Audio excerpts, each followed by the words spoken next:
Hard talking about politics nowadays, especially with your family, Visiting my mom's family in Texas for the holidays. My mom has 3 brothers. One family Trump supporters, one family Hillary supporters, one family Gary Johnson. And my parents are Bernie Sanders. So for an hour, we just sat there and talked smack about Ted Cruz. It was pretty awesome. Gotta find someone y'all hate.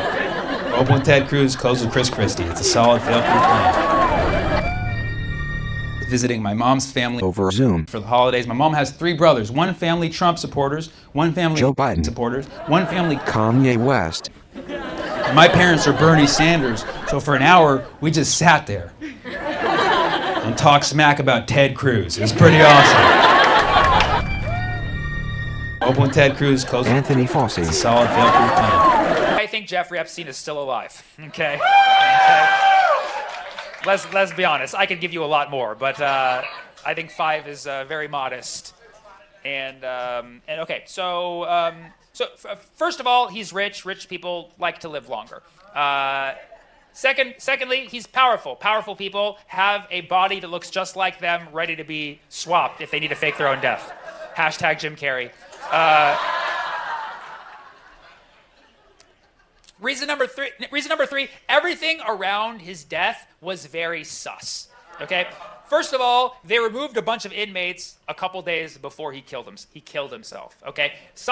One of them specifically was an inmate who he had been talking to who said, Jeffrey Epstein, I'm watching you. I'm gonna make sure you don't kill yourself because I'm worried about you. I don't know who fucking says that, but he said that. Then they removed the guy a couple days later, right? They also hired new staff, and that new staff that particular night told the prison guards not to do the routine checks that night, okay? The cameras happened to go off the exact 10 minutes that he did it. Coincidence. They also tried to hide that. Coincidence. The security guards fell asleep at that exact time. Coincidence.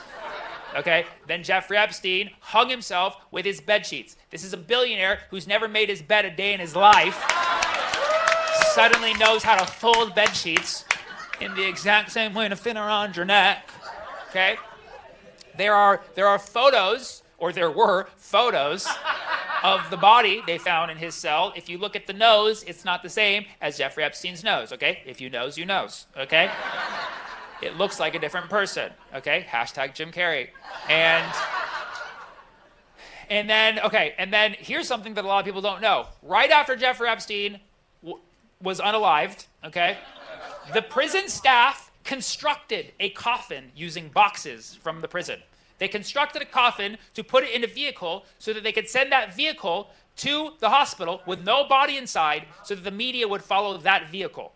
Meanwhile, they sent the real body off in a mysterious black car to God knows where, okay? Yeah, which is not a fucking normal thing you do when somebody dies. I don't know if you know.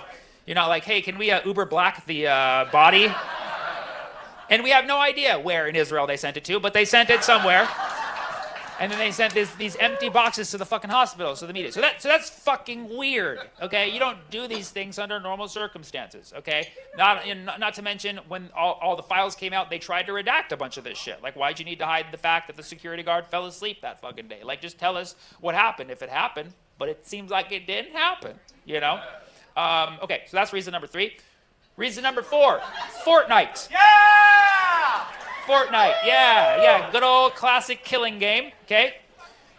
Jeffrey Epstein loved playing Fortnite. I mean, really, a lot of Jeffrey Epstein's personality can be explained with the fact that he got kicked off of Xbox Live. All right, if you know people who played Xbox Live, back in the day and engaged in typical Xbox Live, like yelling racial slurs at each other, they're still on, but Jeffrey Epstein was kicked off, which tells you everything you need to know about this fucking guy. So apparently he loved Fortnite because he couldn't get kicked off of that. And he played Fortnite so much that in the Epstein files, you can see his Fortnite email and login, okay? And somebody noticed that somebody logged into his Fortnite account in December of 2019. Jeffrey Epstein was unalive in August 2019. I'm not sure if you're familiar with how time works, but December comes after August. I know you're like, it's Hawaii, we don't have seasons. Fine. It still comes later. So somebody logged in to Jeffrey Epstein's Fortnite account 4 months after he died, okay? And the login came from a city, I think it was Tel Aviv. I'm not sure if, not sure what part of the United States that's in, but yeah. So yeah. So the login was in Tel Aviv in December 2019, which can only mean one of two things. It can either mean that Jeffrey Epstein is still alive and playing Fortnite in Tel Aviv, or somebody hacked into his account in Tel Aviv, which either makes you fucking afraid of people in Tel Aviv, because they're either sending their spies to corrupt our government or they're hacking into your Fortnite account. I don't think either of those are good. Now, there were videos about this that went viral so much that Fortnite had to come out and make a statement. Yeah, which makes it even more fucking suspicious. It's like you've never said a damn thing about anything else and now you're getting into politics, okay? And they make a statement, they're like, actually, that's not Jeffrey Epstein who logged in, it's now somebody else's account. It's like, the fuck it is. You don't just take a dead man's fucking Fortnite account. Nobody's like, I want to be, what email? Can my screen name be jepstein67?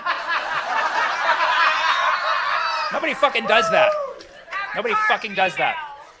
So that just makes it even more suspicious. And so all we know is that somebody was for sure logging into Jeffrey Epstein's account in Israel, his Fortnite account in Israel at the end of 2019. Now, I don't know if you're familiar with Fortnite, but it's a game where you basically shoot people and like demolish buildings. So I don't even know why you'd need to play that in Israel when you could just do that in real life. But we don't have all the information on this yet anyways. It'll probably come out in 2 weeks, a fortnight. But that's reason number 4. We're still on reason number 4, okay? Reason number 5. Fifth reason why Jeffrey Epstein didn't kill himself. Because he didn't have the personality of someone suicidal. You know what I mean? You know how like nowadays when you make a post like criticizing Israel, you have to say like, I'm not suicidal, I'm very happy. You know what I mean? Like, he didn't even need to do that. You could just see in his behavior. This is a man who had no remorse for any of the evil shit he was doing, right? Like, if you see the Epstein files, he did, like, one horrible thing after the next. You're like, oh, my God, he did that? And you're like, oh, my God, he did that? And at no point he was ever like, maybe I went too far. Never. Never. He was just the same personality the whole fucking time. This guy had no guilt. He had no shame. This guy was possibly Satan himself. I mean, Steve Bannon said it, so that's how you know it's really bad. If Steve Bannon says you might be the devil yourself, you really need to get checked, or you don't, because you're Jeffrey Epstein, you don't give a fuck, you know? And so this is a guy who showed no remorse, and people who commit suicide are people who are like afraid of the future or feeling repentance for what they did, and this was not a guy who exhibited any of those personality traits. In fact, like he was a very confident man, and not like those are not the people we need to be confident. You know what I mean? Like if only we could take all of Jeffrey Epstein's confidence and just like share it amongst the world, like we would all be fucking heroes. But it all got trapped in fucking Satan's body for some reason. Jeffrey Epstein was so confident. Everything you need to know about Jeffrey Epstein can be summed up in this one little fact that a lot of people don't know. And this is why I think he didn't kill himself. Okay? Jeffrey Epstein went gray very early in his life, but he never used hair coloring product, not even once. That's a level of confidence that most men do not understand and will never reach at any point in their life. He did not. He never reached for the Just for Men's once in his life. He went gray like in his late teens. And this is what they say if you read the books. But yeah, he never used hair coloring product, not once. And I mean, this is a level of confidence. And like, I hate to say it, but he's also hanging out with a lot of young people, still doesn't give a fuck, leaving his hair fucking gray. Like, that shows you how disgustingly confident this man was. Never, ever colored his hair once. So you could say, and this is why I'm saying, he never died.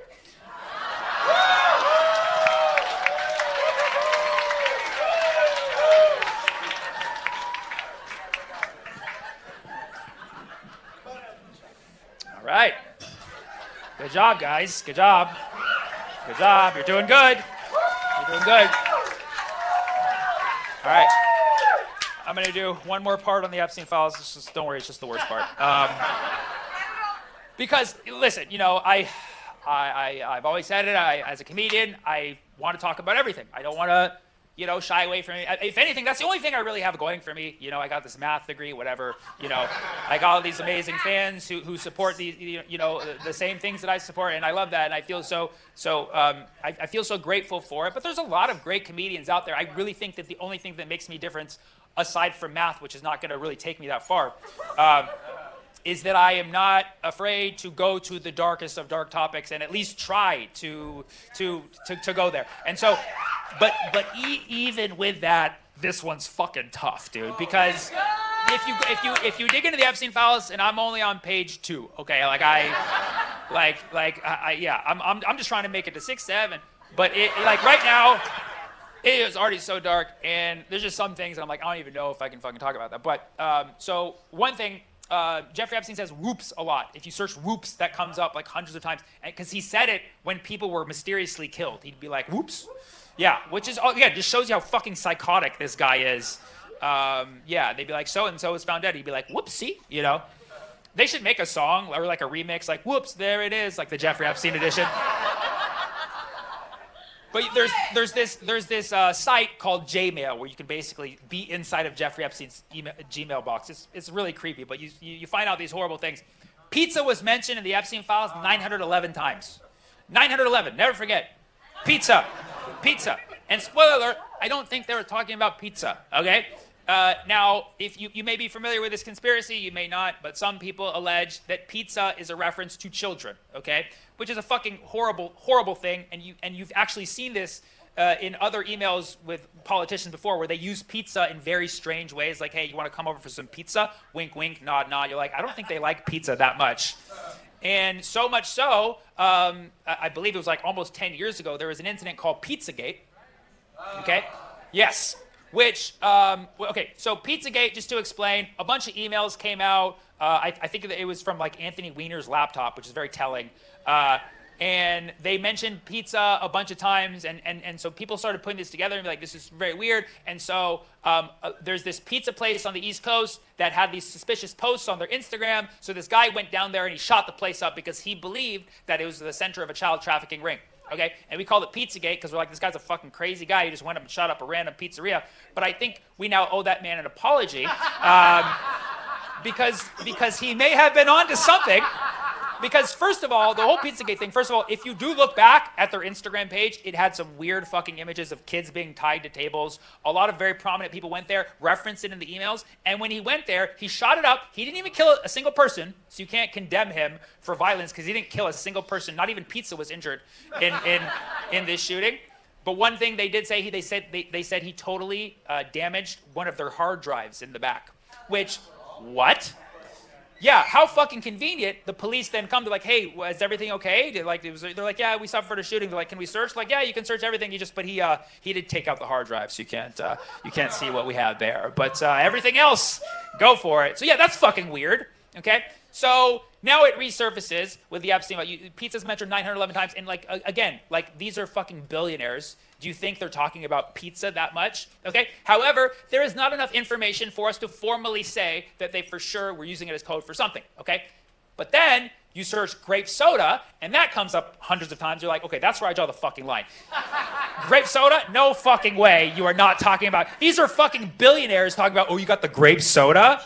I've never seen a billionaire down a can of Welch's. Okay, it does not fucking happen. They do not drink fucking grape soda. It's just not. It's not. We know they were not drinking grape soda because number one, there is no black people on Epstein Island. Okay, let's be honest. Let's be honest. It is a cultural stereotype that happens to be true. If you see a white person drinking grape soda, that person's a pedophile. Arrest that person. Look for the purple lips. That's how you fucking know. Okay. You think that's racist? Trust me, Jeffrey Epstein was more racist, okay? And this is a horrible, horrible thing. I don't know if you know this, but Jeffrey Epstein said in his emails that he didn't want black women on the island. Yeah, well, atrociously racist, but also a saving grace for black women, right? So, yeah, you take the wins where you can, I guess, you know? So, happy Black History Month, I guess is what I'm saying. That's what I'm saying, you know? All right. But yes, okay, so secondly, like, nobody talks about grape soda like that. You know what I mean? Nobody's like, let's get some pizza and grape soda. Not even fucking 10-year-olds talk like that. You have these fucking adult billionaires, give me the grape soda, you know? Number three, it's like if you're a rich person and you're an old rich person, you're not gonna like just drink wine at that point. What the fuck? You like drink, you know what I mean? Drink aged grape soda, you know what I mean? But apparently they liked it underage too. I don't know. I don't know. Yes, I don't think it was grape soda. And number four, because he was a grapist. Let's fucking be honest. So yeah. So that's grape soda, then pizza. I won't even get in. There's a whole thing about cream cheese. I'm not gonna fucking, they'll smear me for that, so I'm not gonna fucking do this. But this is the grossest one, okay? Jerky appears hundreds of times in the Epstein files. Jerky, and it's used in such strange ways that you can't fathom that they're talking about actual beef jerky, because they're saying things like, I'm gonna bring that new shipment of jerky, huh? Yeah? And there was one email where he was like, yeah, Jeffrey, he's gonna go back to eating a normal diet, so no more jerky for him for the next few months. Yeah, and this is already fucking weird, right? It's already weird. We also know there's allegations of human sacrifices on the island, suggesting that perhaps they were eating human meat, okay? And you guys are just all fucking conspiracy theorists, fine.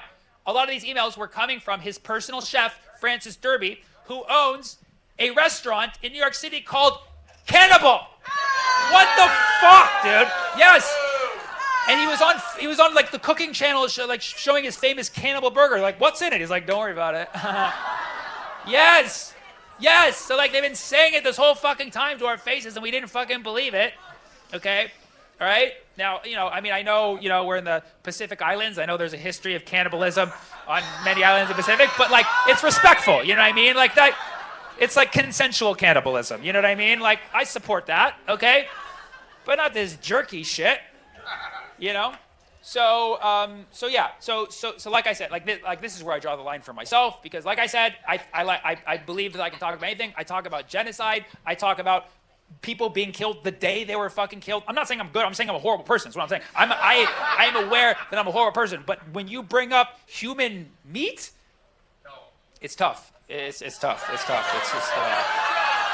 just too hard for us to digest, and I'm not gonna go there. Okay. All right. Okay. All right. Hope that was palatable, but yeah, it just shows you what an evil fucking man Jeffrey Epstein was, and that's why, I realize I have a few goals in life. I now have two goals in life. My two goals in life are to be, number one, to be a funny comedian that makes people go, ha ha. And number two, I want to find Jeffrey Epstein wherever the fuck he is and rip off his dick. I want to be that guy. I'm gonna find him. I'm gonna find his little bunker in Tel Aviv. He's gonna be in the middle of a game of Fortnite. I'm gonna fucking kick the controller, grab his dumb egg-shaped dick. I read that in the files. Fucking rip it off. Take it to a dehydrator and then feed it to him as jerky. Be like, bet you like that. Want to wash it down with some grape soda? Just fucking yank that dick off. That'll be his final jerky. And that's how I'm going to run for president in 2036.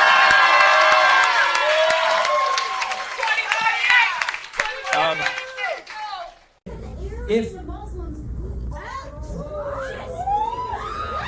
you agree with that? All right, guys, listen. Everybody stop. I don't use the word apartheid because nobody knows what it means. Very few people actually know what apartheid means, because if you actually know what apartheid is, you would know that Israel is an apartheid state, because it fits the definition of apartheid.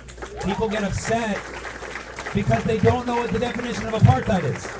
If South Africa says you're an apartheid, bro. If you don't know what apartheid is a system of racial segregation. And the reason why people deny that Israel is an apartheid state is because they say that, Arabs have equal rights in Israel, which first of all is not really true.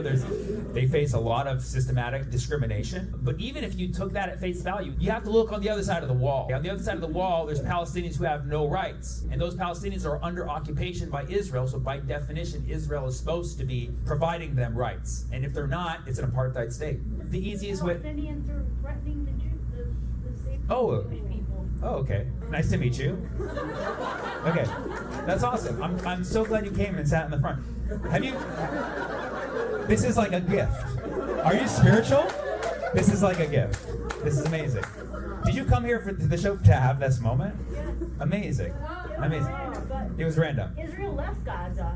Israel left. Okay, good, great. So let's go back to the joke I just did, right? Israel left Gaza in what year? I don't know. You don't know. Exactly. It was 2005. Palestinians or the Gazans there voted for Hamas. I'm getting upset because you're in the front row. You know what I mean? It's just like, it's. Look at me. I don't have the game. I'm not a Palestinian. I'm not a Jew. But That's fine. That's fine. You just have to be a human being, right? You just have to be a human being. Right? Right? Yes. Arabs have walked away. So you identify as a Zionist, right? No, I try to be neutral. You're not trying too hard. Yeah. You disagree that Israel is an apartheid state. Okay, but I don't know what apartheid. you know what apartheid is. Okay, great. You just said you don't know what apartheid is, yet you interrupted me because you said that Israel is not an apartheid. So, oh, you didn't say that. Palestinians are always threatening. Oh, okay. Got you. Okay. Ignorant, obviously ignorant, but nonetheless, October 7th. Guys. Relax. Trust me, this makes for a better show. We'll get to all those things you said in my bits, but here's the point. I was up here saying that Israel's an apartheid state, and you interrupted saying something that is irrelevant to the fact that Israel's an apartheid state. Okay? If you want to build a wall for whatever reason, if you think it's for your safety concerns, that's fine. You build a wall, and you want to occupy the neighboring region, do that. It's illegal by international law, but if you do that, just know they're under your jurisdiction, and by law, because they're under your jurisdiction, it's an apartheid state because they don't have rights. So now you know that.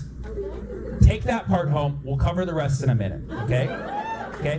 For people who don't know what apartheid is, let me explain it to you. If I were to go visit my family in the West Bank, and we wanted to go to where my grandma was born and raised, inside Israel, she came from a city called Jaffa, we would have to cross through military checkpoints. Me, an American city, I'm the whole city.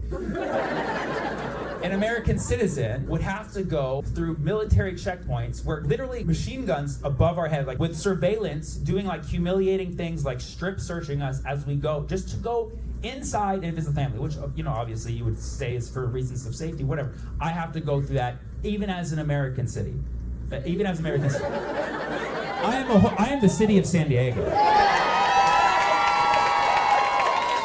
Okay? But that's the point. Like, even if I took this whole city with me, we would have to go through the military checkpoints. And we're coming from the West Bank, which is under Israeli occupation. So it's under Israeli jurisdiction, but yet we don't have the same rights that Israeli citizens inside of Israel have. I would just want to go and visit the land that my grandma grew up on. And now I didn't grow up on it, yeah, but she grew up on it, and she's told me stories about it. And so I feel connected to it. It's a part tied to me.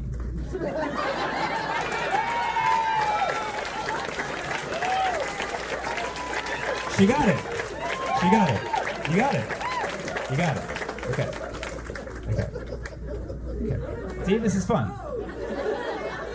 Okay.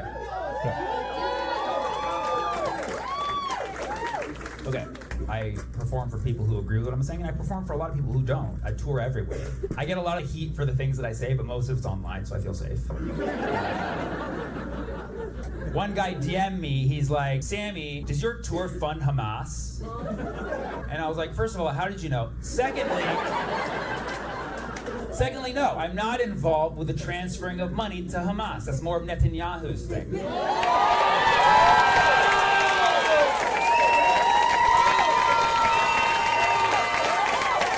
People ask me questions about Hamas like I know them personally. Like I hit them up after the show. I'm like, yeah, boys, it went well. Yeah. They received the message. I'll call you later.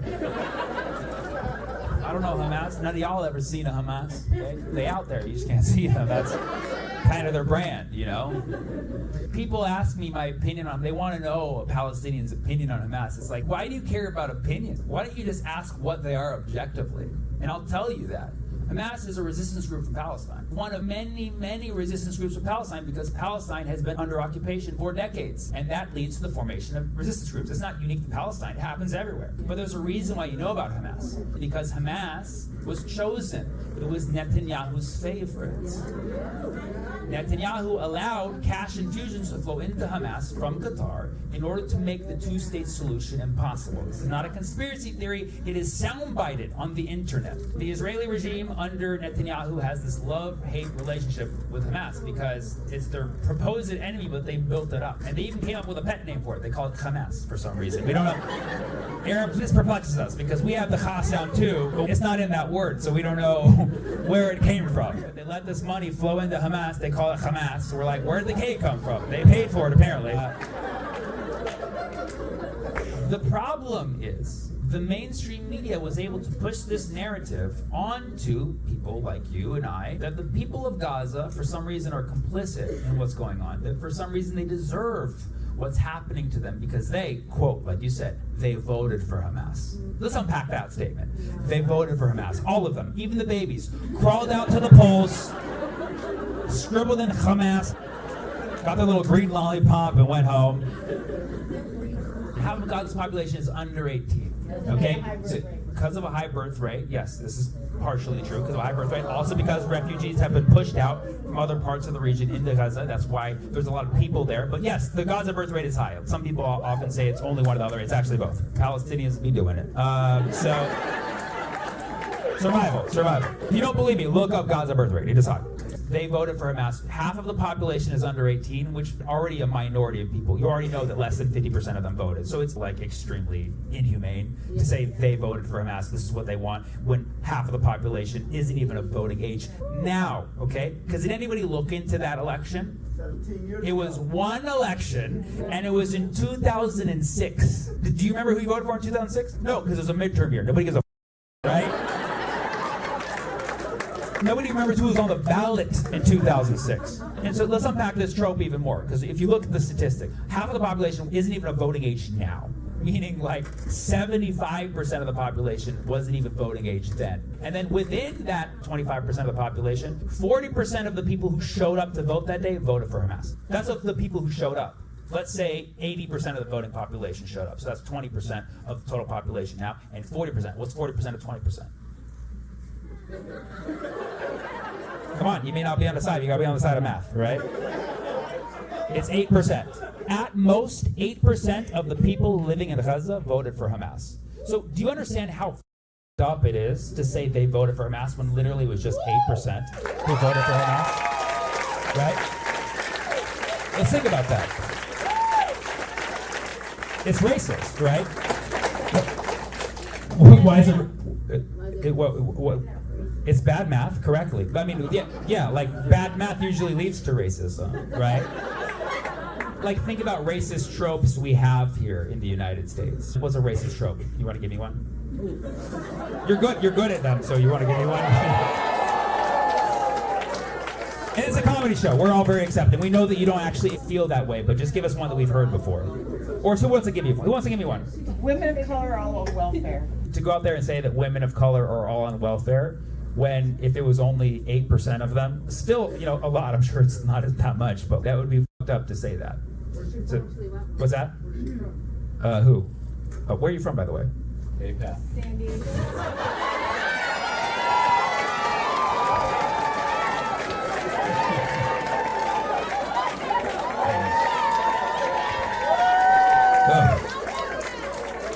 That's a lot to unpack. You ready? Okay. You're from San Diego. That's fine. I identify as mainstream American too. Honestly, I'm not like a full left or right. I like to see. What's that? I bet you are left. You bet I'm left? Why would you think that I'm left? I have 17 guns at home. Okay? That's not a threat. That's not a threat. That's not a threat. I didn't vote for Hamas, but I have 17 guns at home. That's funny. She's like, you look like a lib because you care.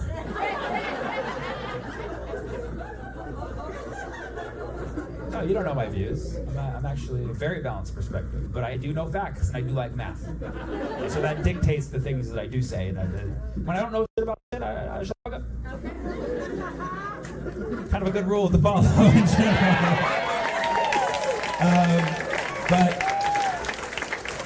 But you now understand why saying that they voted for mass is messed up. You at least agree with that part now based on the math, or you still think? All elections are based on who turns out, right? Every election Yes, is about, yes, right? perfect. This is exactly where I'm gonna go next. Okay, so listen.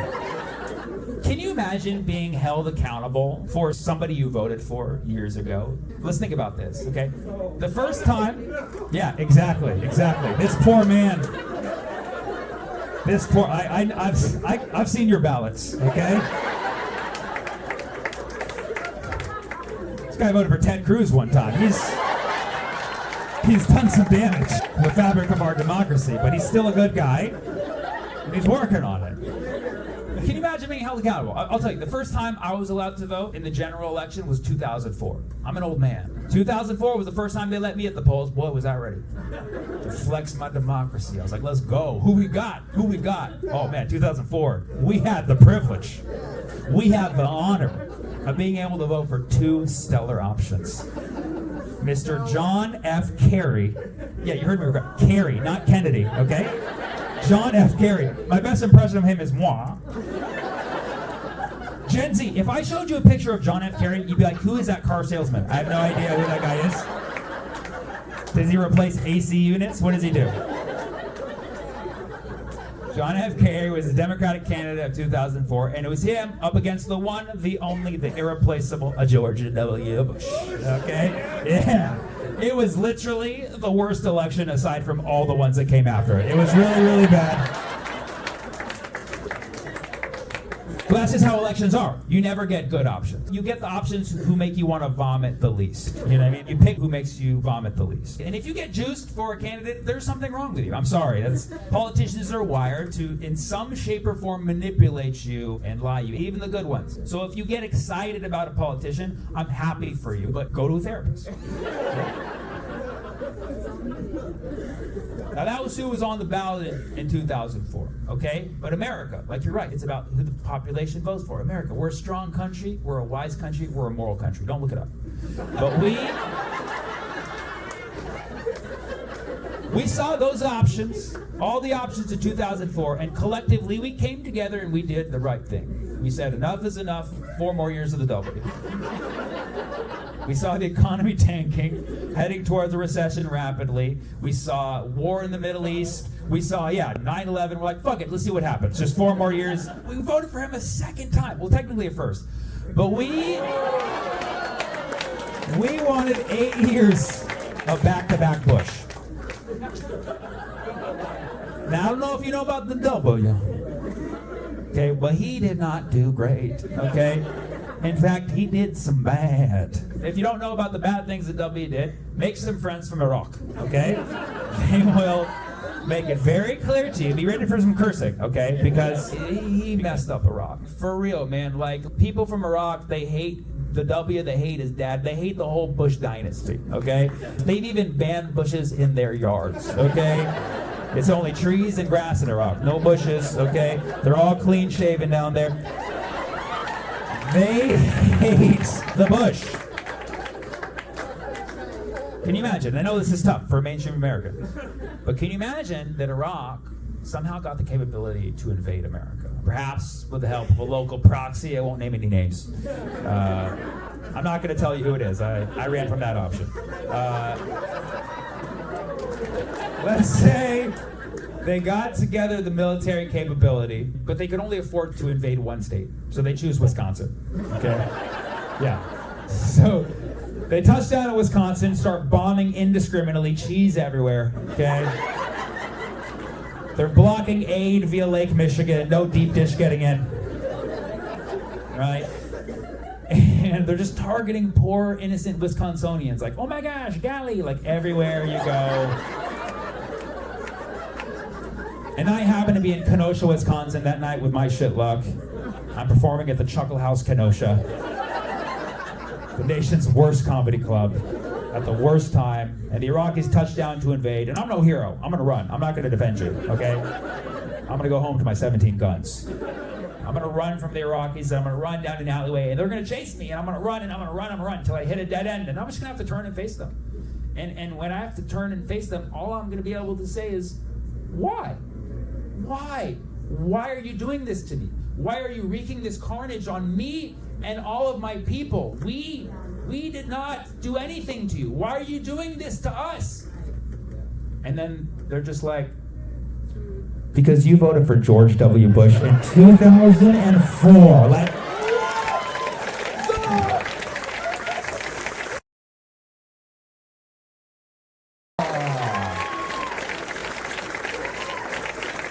what the Bush? Like, you're still thinking about that?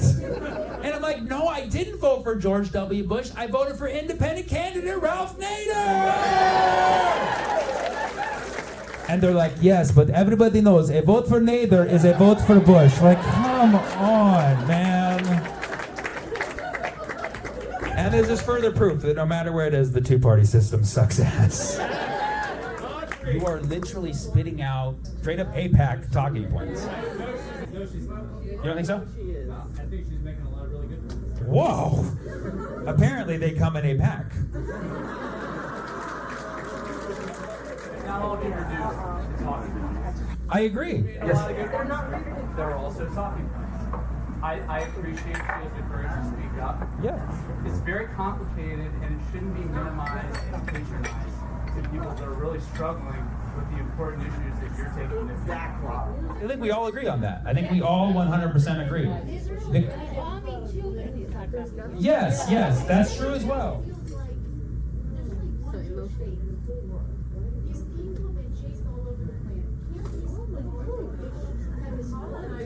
But this is what I don't understand. See, sir, this is why I'm talking, because if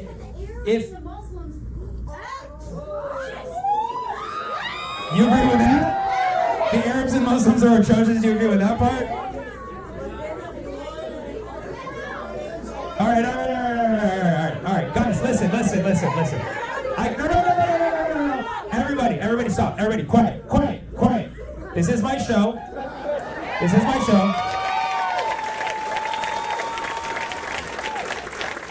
Listen, first of all, I respect you guys for coming to the show and sitting in the front row. Obviously, you don't agree with the things that I'm saying. That's fine. I don't. Yeah.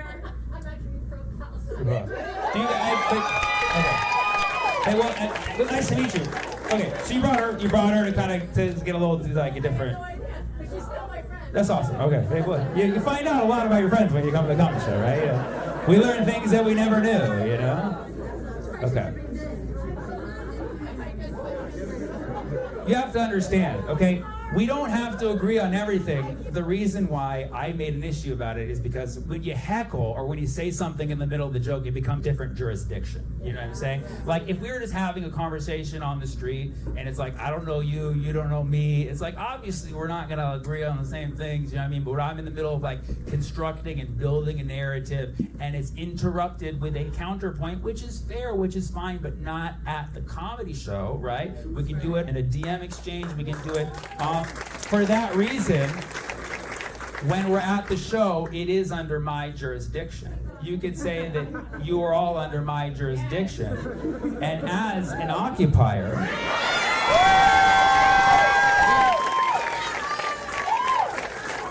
it is my duty, specified under international law, to take care of you, okay?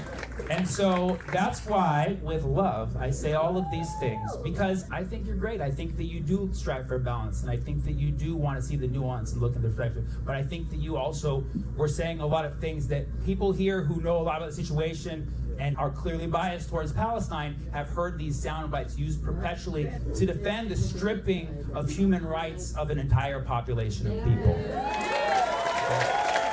Please, I speak what I think is justice. Everybody has their own opinion of justice. I speak on what I think is justice. By the way, don't call me a social justice warrior. Please, don't call me a social justice warrior. I prefer social justice jihadi.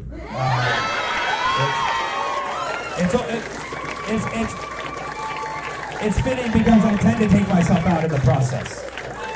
I have sacrificed my show.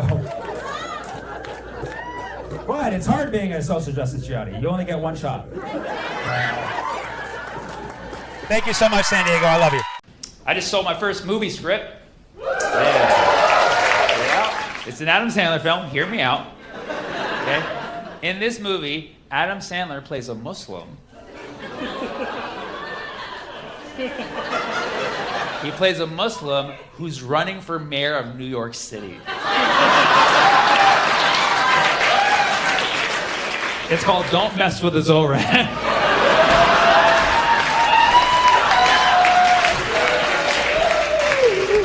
You guys know who Zoran Mamdani is?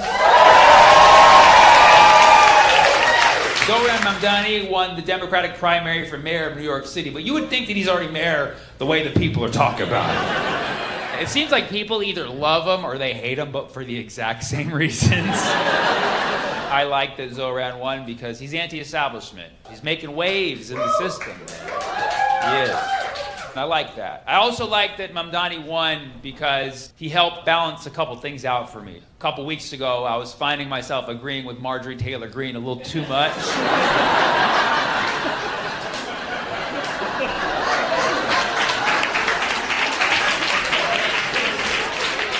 And all I needed were her thoughts on something else to help remind me. 2 weeks ago, she was like, we gotta stop giving money to Israel. We gotta not have war with Iran. I was like, you preach, sister, right? I was like, God bless her, okay? About to get my MTG tattoo on my arm. And then Zoran wins, and she posts a picture of the Statue of Liberty in hijab, and I'm like, thank God. I was about to follow her. She retweeted somebody's photo of a Statue of Liberty with a hijab over it saying, this hits hard. Which is like, aside from being racist and Islamophobic, it's like, that actually would protect the statue from rust. You actually could use that. Have you seen Lady Liberty lately? She's looking a little crusty, to be honest. Like, not modest at all. Lady Liberty already has the dress all the way down to the feet. Like, just why not finish the job? Finish the hijab.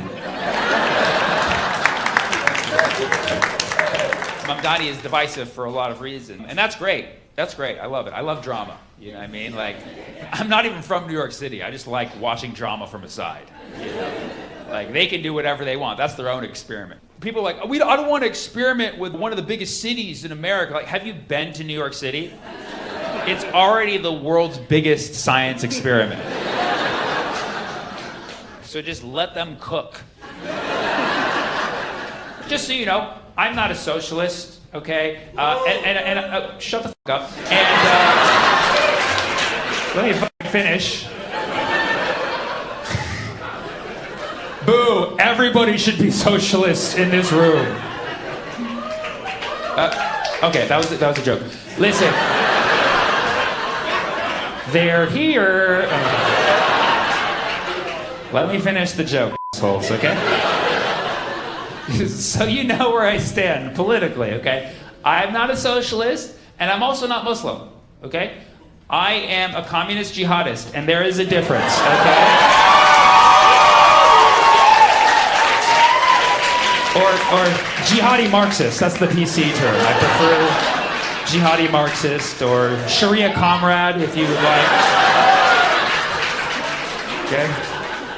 You happy now? Okay, you happy now? It's funny because I have friends who are socialists, I have friends who are communists, I have friends who are democratic socialists, and like somebody booed me when I said I'm not a socialist, but if you're a socialist, I have communist friends who think you're a pussy. You know what I mean? So it's like, so just chill, like just, you know what I mean? Like, and then I have a lot of friends who are democratic socialists, and the communists are like, they're not helping the movement.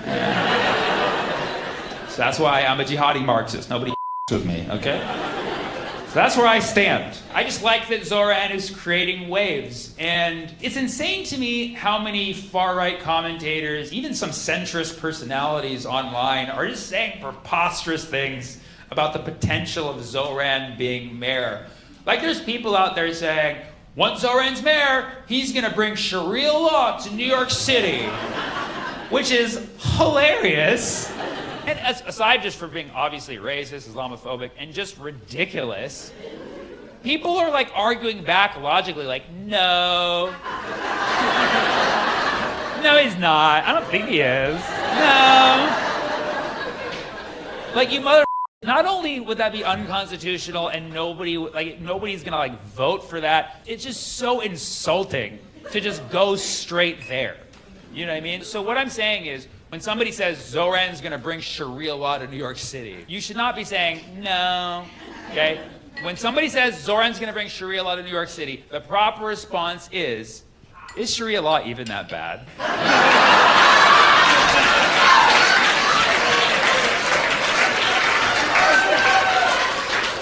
You gotta back. You gotta back. Now, I'm not here tonight to pitch Sharia law to you, okay? I know my face gives you the impression that I might want to, okay? But the thing about Sharia law, I will say, a lot of people don't really know much about it. I even had to do research for this joke. And personally, I haven't lived under it. It hasn't been brought to California yet. Okay? It will be one day, but inshallah.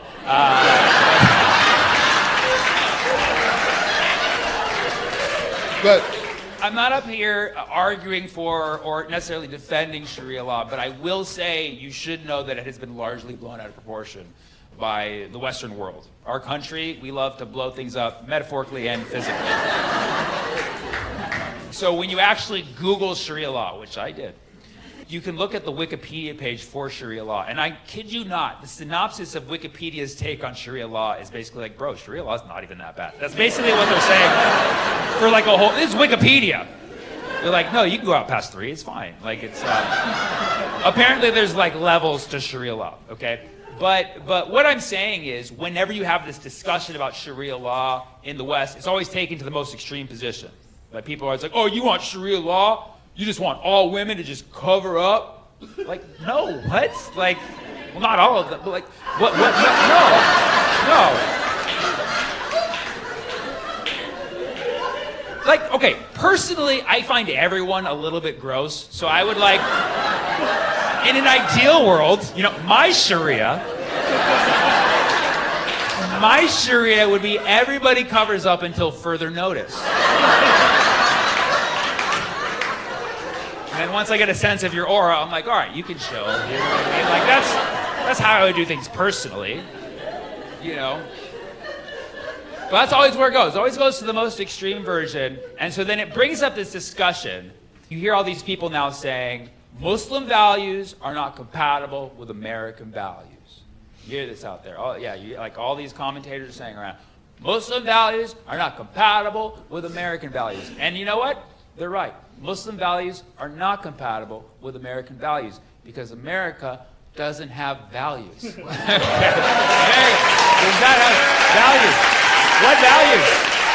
Where are the values? What values do we have aside from the value meal? A lot of people in America have values, absolutely, but are there any shared values in this country anymore? No, we disagree on literally everything. You could say the one value that we have is freedom, but like, do we? You know what I mean? Like, do we even have freedom? And then if freedom allegedly is our value, freedom is independence from values. That was the principle of this country. It doesn't matter what your values are, it doesn't matter what my values are, we can both, you know, enjoy ourselves because this is a valueless nation. It's because there's this implicit connection. They're like, well, America, we have Christian values. It's like, do we? The whole premise of this nation was separation of church and state, but there's always this subtext of like, the Muslim values don't match our Christian values. But it's like, okay, there's Christians in America, sure, but like, are Christians in America really Christian is the question. The answer is no. The answer is no. Go to an actual other country where there's Christians. We are not Christians in America. It's like Olive Garden Christianity. You know what I mean? It's not real. Doing Christmas is not enough. Most proclaimed Christians in this nation can't even quote a single Bible lyric. Okay? Yeah.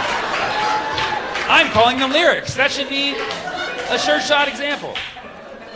The irony is, if you actually know Muslim people, you would know that they respect the Bible. Like, they respect the teachings of Jesus, they consider Jesus a prophet, and they respect the teachings of the Bible. Like more than my Christian friends. That's why I'm telling all these Christians out there, I'm like, hey, like, you want to actually learn the Bible and appreciate the Bible and love the Bible, respect the Bible? Join Islam.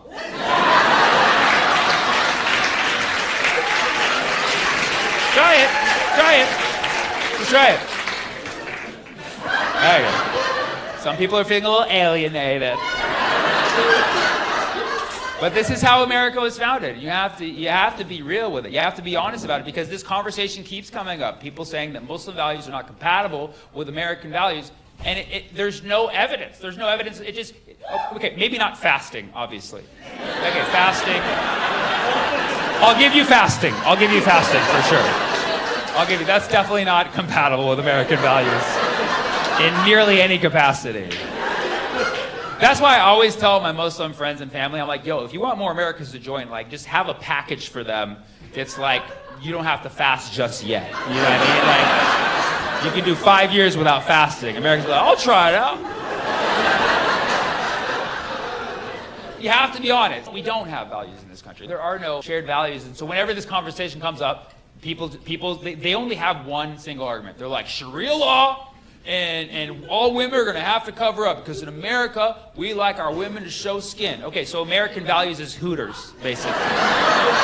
That's what it comes down to. We just want to be able to have Hooters in America, right? Okay, and yeah, Hooters, fun time. Who hasn't had a great time at Hooters, aside from most of this crowd? Who hasn't had a fun time at Hooters? Okay, I look like I work there. Who hasn't? I look like I'm the manager of Hooters. These ladies are trying their hardest today, okay? Give them a break. But hear me out. How about we just try one Sharia law Hooters? Let's just try one. Just one Sharia law Hooters. Just one. You'll only see eyes. It'll be called peepers. Yes. Come on down to peepers, okay? You'll have a newfound respect for eyes after you come to peepers. Yeah. Come for the eyes, stay for the halal burgers. You'll love it. You'll love it. A lot of lamb and goat, you know? That's always where the conversation goes. And it's ridiculous. You can't just let people continue doing this, because they're making Islamophobia just so, like, casual and normal. I don't even like using the term Islamophobia, because it's like, it's inaccurate, and it's like... Anti-Muslim terrorism. Ooh, I like that.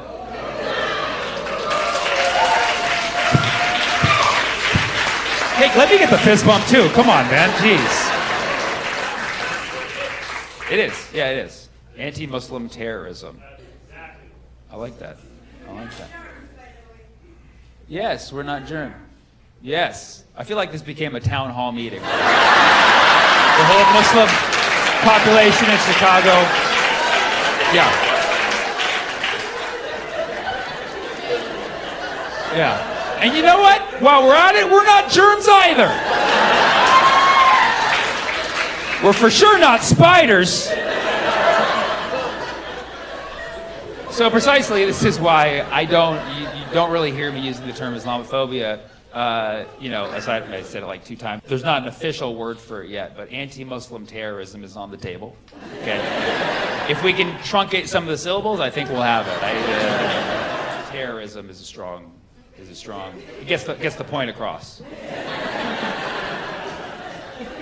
I would just call it. What's that? What's my take? Oh, hey, I'm running for mayor of Chicago, guys.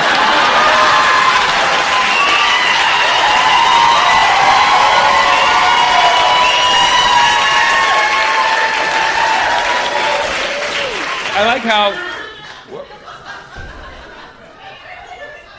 I go. What? You saying I should not be mayor of Iran? Why are you crushing my dreams right now? I honestly, that was my next venture. Mayor of Tehran.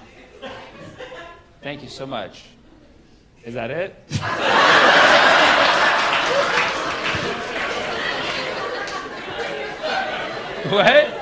What? What's my take on Make Iran Great? Can I finish the bit that I'm doing first? Okay, guys. Yeah, is that okay? Okay. I'm going to institute a temporary Sharia law. Just temporary. Just temporary. I'm now instituting Sharia law in this room. It's like, I can probably continue the set with that talking, but like, I'm worried about when I go home and I go to bed. You know what I mean? Like, I'm gonna be falling asleep and he's like, what about Iran? Like,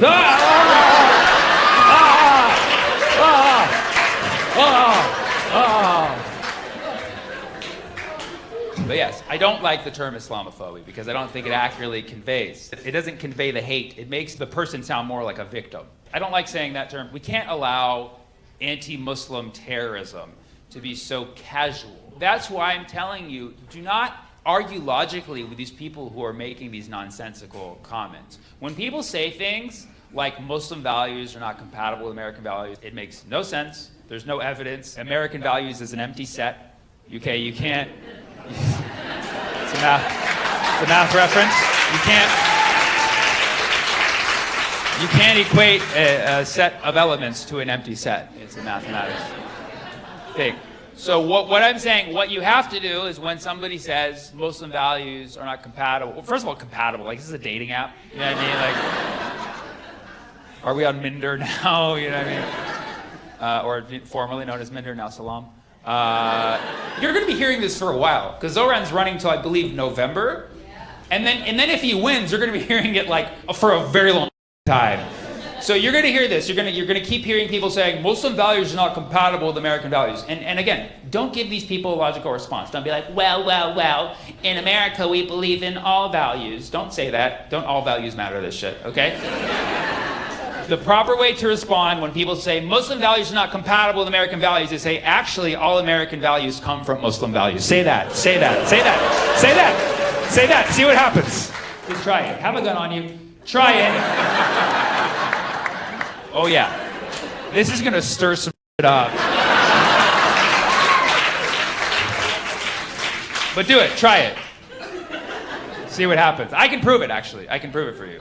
You look at things that are very iconic American, right?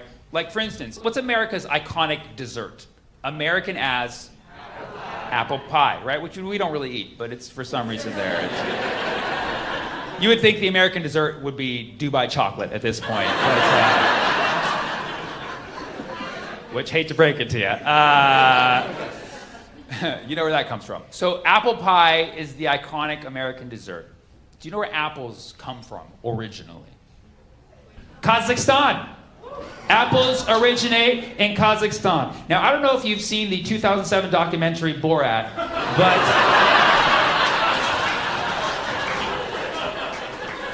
it really depicts authentically life in Kazakhstan. I'm just kidding.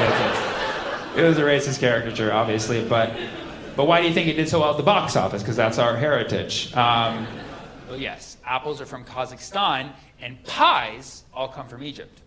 Egypt was the first country to be like, let's roll some shit in dough.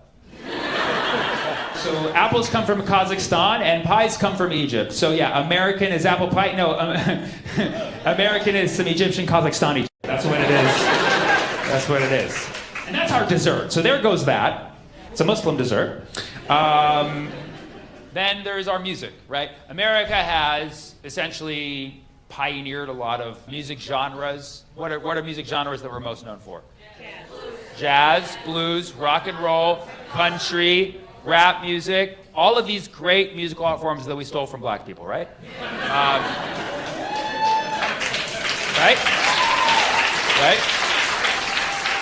And I would argue that rock and roll is the most popular. Country music is also very like prototypical American. Jazz and blues, of course, as well. And what is the common instrument in these musical art forms that we're so well known for? It's the guitar. The guitar. The guitar we always see as kind of all American instrument, like, right? But the guitar did not come from America, unless you don't know history. The guitar actually comes from what was called the lute, which originates in the Middle East. But the very first string instrument recorded for humanity, like ever, the one that traces the further back, Iraq. Iraq. Yeah, that's why Iraq is actually short for Iraq and roll. You can look it up. You can look it up. Yeah. Yeah, you thought Bush was looking for WMDs? He was looking for Guitar Center. He was trying to invade Guitar Center. They tried to induct Saddam into the Rock and Roll Hall of Fame.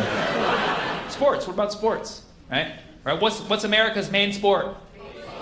Baseball. Some people said football, but football is just rugby, and we named it after an already existing sport called football. It's not original at all. Okay? But yes, baseball is an all-American original sport. We actually created that here in the United States, and let's be proud of it for 10 seconds, okay? Yeah, thank you, one person.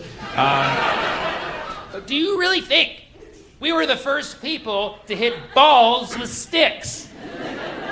No, there was a bunch of other stickball games, like cricket or other ones that I didn't research for this joke. Okay? But stickball traces back a long time, and the very first stickball game ever known to humankind traces back to Iran.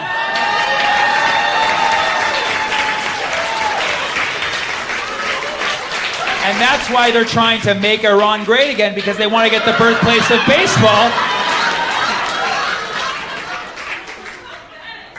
Well, that's what they're trying to do.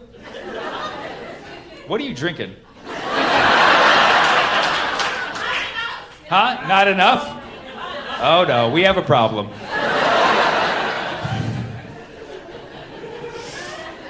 So baseball comes from Iran, and I urge you next time you're at an all-American baseball game to whisper that into the person next to you.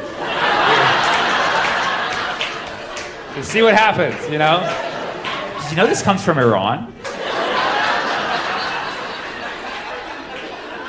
Just see what happens. Baseball is an Iranian sport. I mean, ask any professional baseball player, like, how'd you score that amazing home run? He's gonna be like, Iran.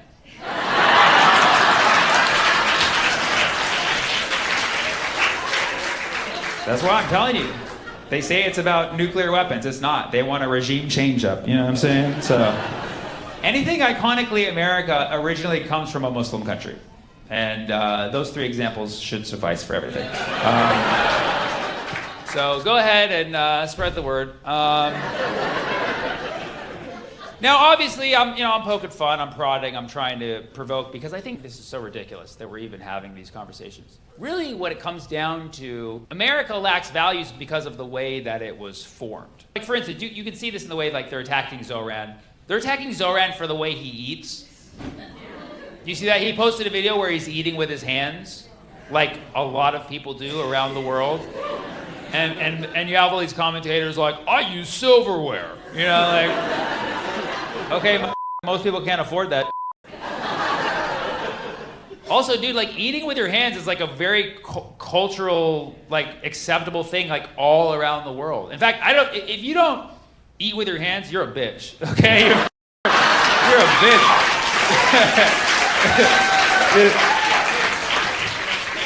What are you afraid of? Your own skin? Like, no, there's germs on my hands. We're gonna wash them. And sometimes don't. Build up a immunity. This is why you can't go to other countries and eat their food, because you have diarrhea. It's because you don't eat with your hands enough.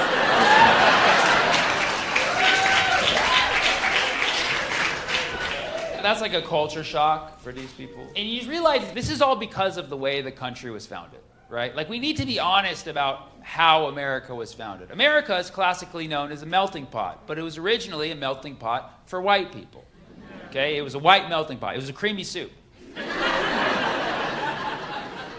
It was a chowder. It was a chowder. You know? You know, it was just chowder, potatoes, and clams. You know what I mean? That's all you could have in the chowder. And now we're mixing other vegetables into the chowder. You know what I mean? And the garbanzo beans trying to get in there too. You know? Pinto beans and the black beans. All the beans is trying to fit into the chowder, man. And the chowder's like, they're turning it into chili. Like, it's relaxed.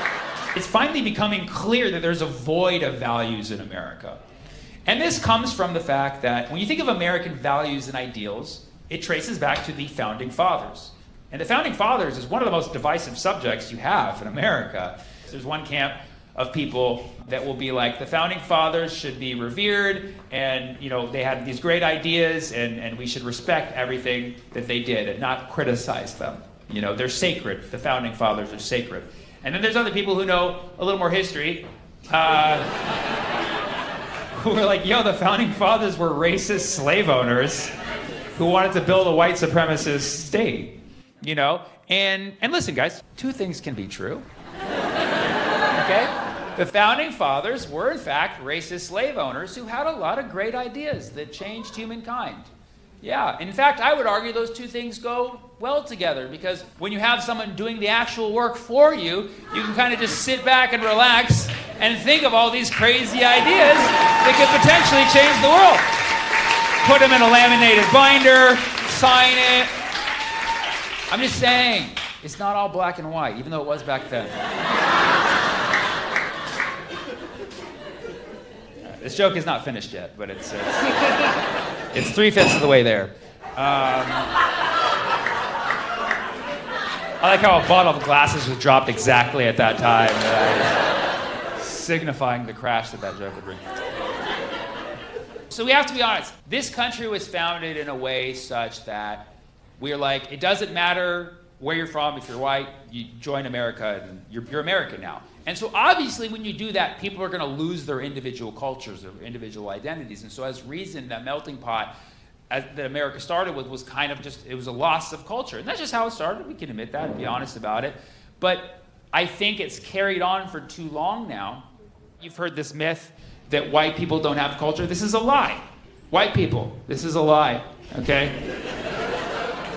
I'm going to audition to speak for the alt-right at some point. I am going to... You have culture, you do. You've been lied to. Yeah, you've been lied to, okay? White people, you are Caucasian. Yeah, that's a thing. That's a real thing. You are Caucasian. You know where Caucasian is derived from? The Caucasus Mountains. You know where the Caucasus Mountains are? The Middle East. Assalamu alaikum, brothers and sisters. You're one of us. You're one of us. That's why you put us as the same on the census. I see you. White people are Middle Eastern. That's why you love hummus so much. You love it. You put it on everything now. There's hummus at Applebee's. You love it. It's indigenous to your taste buds. That's why. Yeah. White people are Middle Eastern. It's the same thing. That's why 9/11, inside job, no matter how you see it.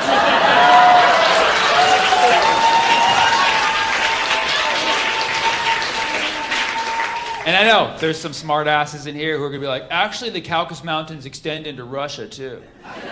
Okay, fine, then you're Russian/Middle Eastern, okay? You're Soviet Arabs, okay? You're jihadi Marxists.